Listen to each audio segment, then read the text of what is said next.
Hi Aquarius, this is Jav. Welcome po sa ating channel. By the way Aquarius, this is timeless reading. Gamitin ang reading na ito bilang gabay lamang. Kung naka-resonate kayo, comment down. Tandaan, ito ay channel reading po. Kunin nyo lang po kung ano ang naka-resonate sa'yo. This is for you Aquarius.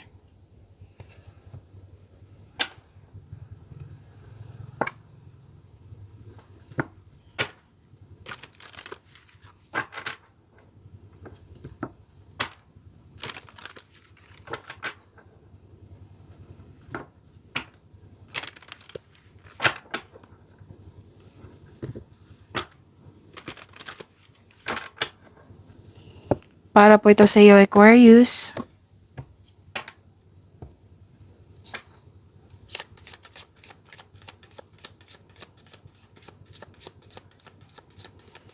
Maraming salamat po sa inyong patuloy na suporta sa mga nag-donate.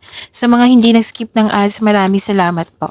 Sa mga hindi pa nag-subscribe, subscribe na po kayo at click bell notification para malaman nyo na may bago tayong video.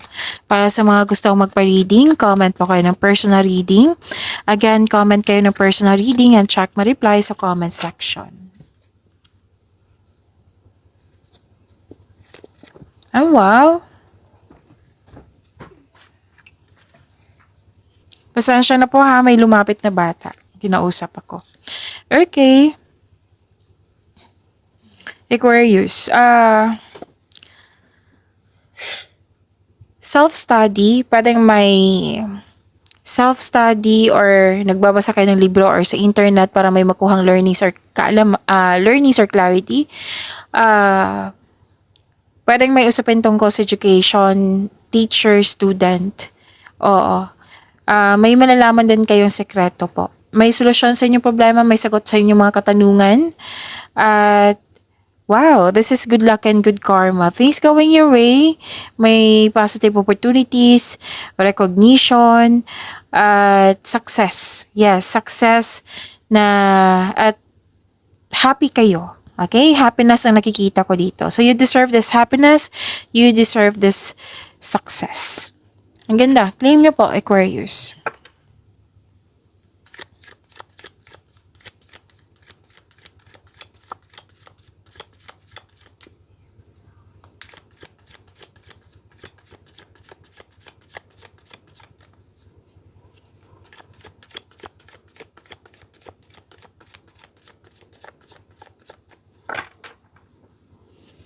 Energy po ni Aquarius.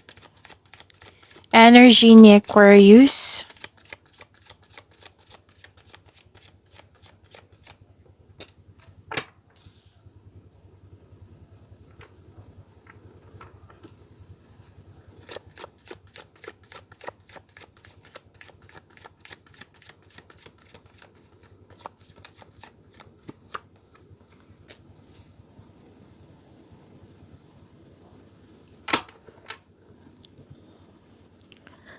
Kung may napansin kayo na repeating message, yan po yung pinupush ng cards sa inyo. Like for example, nanood kayo sa inyong monthly Gabay Tarot reading, sa inyong weekly Gabay Tarot reading, sa inyong first half of the month of September. At dito din, at may napansin kayo na repeating message, yan po yung pinupush ng cards nyo na kailangan yung bigyan ng atensyon, solusyon, at aksyon kung maaari po. So, na yung energy ni Aquarius.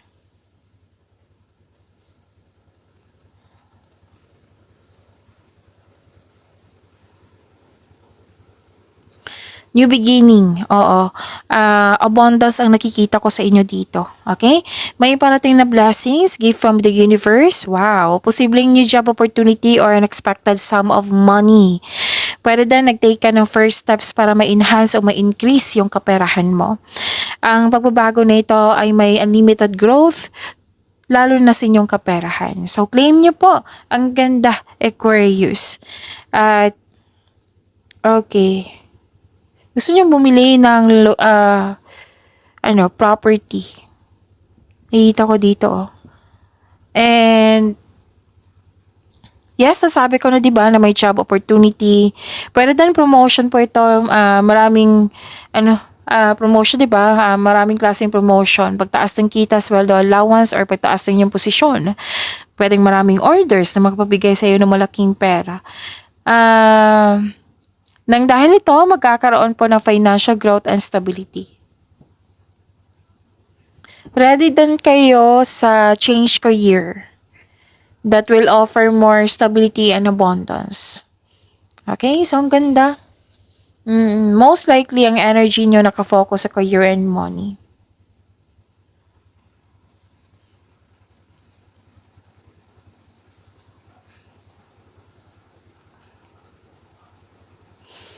Persistence, self-reliance, malapit mo nang matapos yung mga ginagawa mo, kaya gusto mo magbakasyon. Oo. At may posibleng may atake sa'yo bagamat ikaw ay handa. Posible rin na may hamon na parating, kagaya ng delay, or di kaya may mataas ang ego. Oo. Na kailangan ng pasensya. Nakaramdam ka ng pagod, oo, lalo na sa trabaho o sa mga ginagawa mo. Pero malapit ka naman matapos dito. Oh. Sinabi ko nga naman kanina, di ba, na may nakita ko nearing completion. So you have to move forward. Tapusin mo yung nag-aantay na gawain po. Okay, so sa mga single dito, may advice ang card nyo dito na kailangan nyong maging handa. Okay, maging handa kasi may parating sa iyo. So nakikita ko dito na medyo, anong tawag dito? Pasensya na po naputol yung video. So, sana tayo. Yun, sa mga single po, kasi may advice ang card nyo dito na try to fix and forgive yourself first bago tumanggap ng bagong pag-ibig. Gusto mo, pero may, parang hindi ka pa naka-move forward talaga. Totally. Oo. Try to fix and forgive yourself muna. Okay? Para maging magaan yung pasok ng bagong pag-ibig. Para fair din sa'yo, fair din sa kanya, yung bagong tao sa'yo. Okay, and nagbigay kayo ng mahabang pasensya sa isang tao. Nang dahil sa, yun nga, mataas ang pride. Oo, mataas ang ego. At pagod ka, oo. So, subukan maglaan ng oras para mag-usap kayo. Kung gawain ito, tapusin niyo po daw. Oo. Nag-aantay na gawain to eh. So meaning to say, kailangan tong matapos. It might be may delay or may umaasa na matapos mo. So, tapusin niyo po. Sabi ng yung card.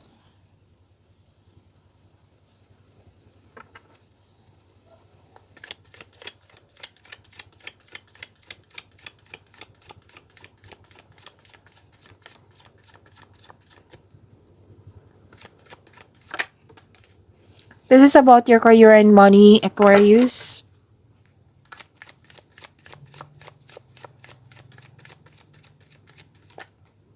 Okay, kunin ko na to.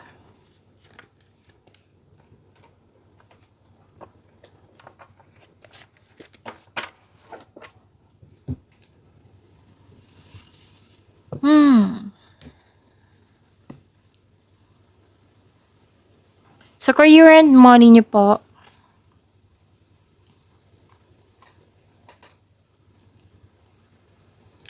makaka-receive kayo ng good news. Pwede may bago kayong gamit, bagong kasamahan dyan, na mas naging inspired ka. Offer yung nakikita ko dito. New opportunity or proyekto ito na nagbibigay sa'yo ng excitement. At may support dito eh. At andito pa rin yung promotion, pagtaas ng kita, sweldo, allowance, posisyon. Kung may oras na naging stagnant po, kailangan nyo pong isipin mo yung inspiration mo sa buhay para ma-enjoy mo yung mga ginagawa mo dyan. Okay? So, yung dumating sa inyo, bibigyan mo ito ng mabilisang aksyon.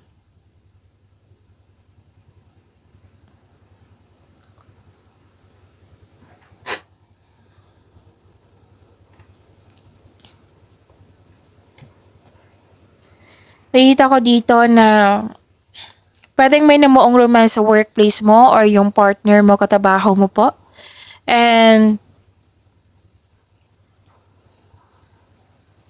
okay, pwede din naging may nakipag-business partner sa'yo or makipag-teamwork sa'yo. Oh, okay. So, sabi dito, gustong-gusto mo yung mga, yung trabaho mo, yung career mo, kasi nagbibigay ito ng financial stability sa iyong buhay at nagagawa mo yung passion mo at the same time. May nagkasundo dito, oh. Pwedeng may deal, may commitment, agreement. Oo, may nagkasundo kayo sa isang tao. Pwedeng promises. Okay? So, yung sabi ko kanina sa inyo na kailangan yung tapusin yung mga gawain kasi nakikita ko kasi dito na may nag-expect na matatapos mo.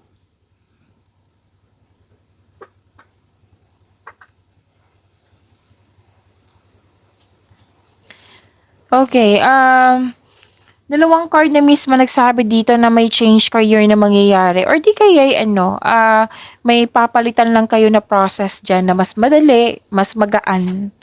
Okay? Gumagawa ka ng action dito. Pwedeng umalis or papalitan mo para magkaroon ng growth. Okay? Gagawin mo ito, bibigyan mo ito ng action para magkaroon ng growth.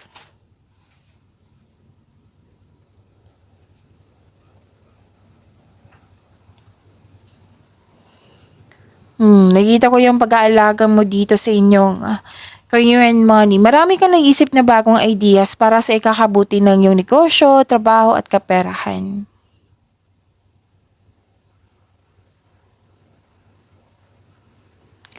So, may transformation dito, which is, okay, may transformation ako nakikita dito. This is the perfect time. Kumbaga, pwede din nilet go mo yung opportunity dahil sa hindi mo na kailangan. Pwede din na, yun nga, ilang beses kasi lumabas dito, Aquarius, na may magaganap talaga na changes dyan sa process ng yung mga ginagawa. Pwedeng career change ito, or paglilipat ng work, or paglilipat ng workplace. Pwede din may balak kang itigil yung negosyo mo para mag-try ng ibang negosyo na connected sa passion mo. Pwede din may end of contract. So, this is a tough time pero huwag kayong mag-alala. Money matters will improve. So, hold tight lang po, kapit lang po. So, sabi ng card dito, growth always means leaving something behind.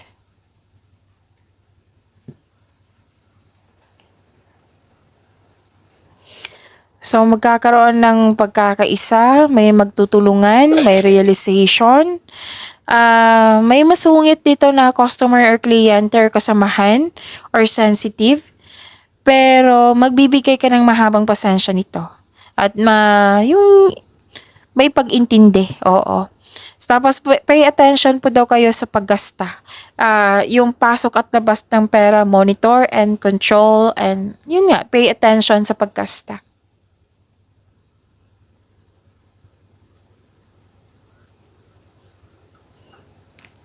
Nakikita ko rin dito na pwedeng naghihintay ka ng feedback from your client, boss, new employer.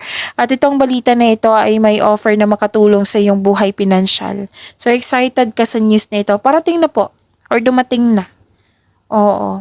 Tapos magawa po daw kayong matibay ng plano, huwag kayong magpadalos-dalos sa paggawa ng desisyon, alamin at isipin yung susunod na hakbang. Yun nga, paggawa ng matibay na plano. Kasi makatulong ito sa pagpalakas ng iyong confidence.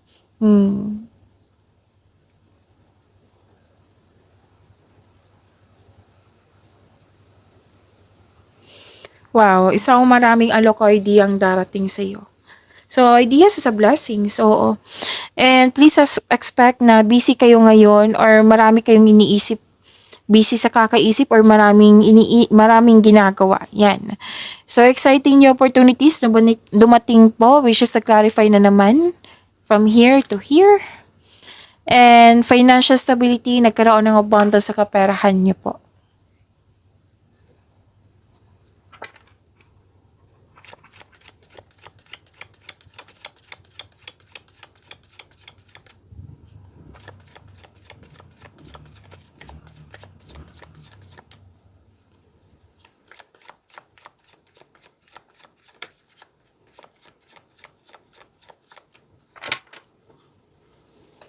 Love, life, self-love, partnership, and romance. Partnership and romance ni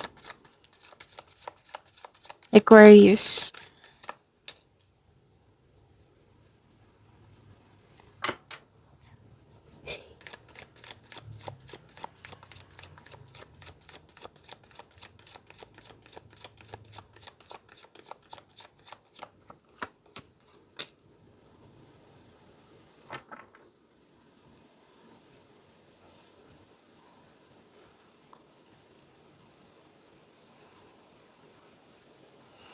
Okay, sa love life niyo po, self-love, partnership, and romance. Sa mga single po, may magiging partner ka na financial stable na, sobrang generous na parating sa'yo, or pwede din yung, ito yung partner mo na na-reach na niya yung financial maturity. Oo, pwedeng fire signs or earth signs to. Aries, Leo, Sagittarius, or Taurus, Virgo, Capricorn. Okay? And sa mga single po, gusto nyo munang bumili ng property. Oo, sense of stability nakikita ko dito bago pumasok sa buhay ng pag-ibig. Yes, Aquarius. May plano kayong magbakasyon or bumili ng regalo that pampers you. Hmm.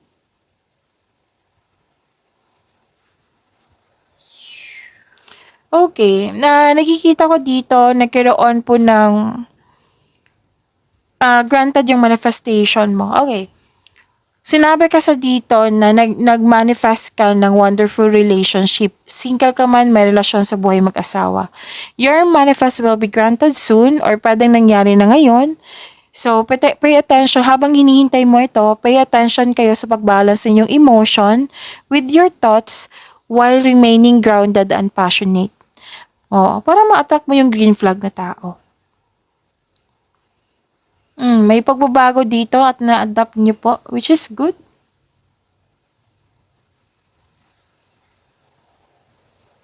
Nakikita ko rin dito na, okay. Parang perfect time talaga sa inyo sa mga single dyan na yung magalaan ng oras sa sarili. Ayaw nyo munang pumasok. Mm. Para sa mga relasyon sa buhay mag-asawa, space ang nakikita ko dito eh. Kasi space is a sign of respect sa inyong sarili, sa kanya, sa inyong relasyon.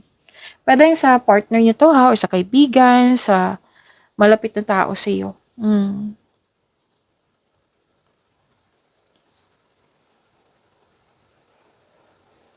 Okay. May attraction dito. 'Di ba may sinabi ako kanina dito na may usapin tungkol sa education, teacher, student. May nakita kasi ako dito na may attraction or magaan lang ng loob mo sa kanya. Mentor mo ba to? Teacher, student, ano pa? Proctor, instructor, ano pa? Yung nagtuturo or marami kang natutunan sa kanya. So magaan ang loob mo sa kanya. Oo. Pwedeng attraction to bilang kaibigan, attraction bilang ate, kuya, nanay, tatay yan. Okay? Pwede din sa pag-ibig. Okay? And sa mga relasyon sa buhay mag-asawa, pati din naman single kasi mukhang kayo ito or mukhang involved kayo sa pamamanikan, sa kasal. Oo, pwedeng kayo ito, pwede din na, let's say, for example, kapatid mo namamanikan, syempre kasama ka, di ba? Or let's say, kasal, so kasali ka sa entourage, pang tawag niyan, oo. So, ayun. Yun, wedding bells is coming, oo. So, may ano dito ha, gift from the universe. Ang ganda nito. Okay. Kahit ayaw mo magkaroon ng relasyon sa mga single dyan, darating talaga to sa'yo. Oo. So, kung hindi pa siya dumating, then maging handa. Try to fix yourself muna, 'di ba? Kasi sayang naman yung pagkakataon. Pero nasa inyo na yan kung tatanggapin mo ba ito or hindi.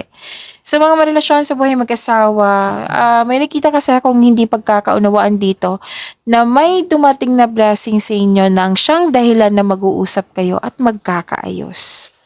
So you're moving from a painful cycle to happiness. So embrace this new situation. Oo, kailangan pong habaan ng pasensya ha.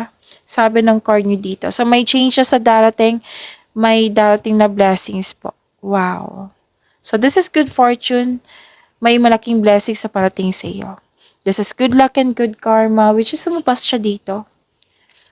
Things going your way, may nangyari ngayon na nakatadhana sa iyo. And kitang-kita ko yung happiness mo. Pag-imanin niyo po yung blessings na binigay sa inyo. Aquarius, see you tomorrow. Maraming salamat po.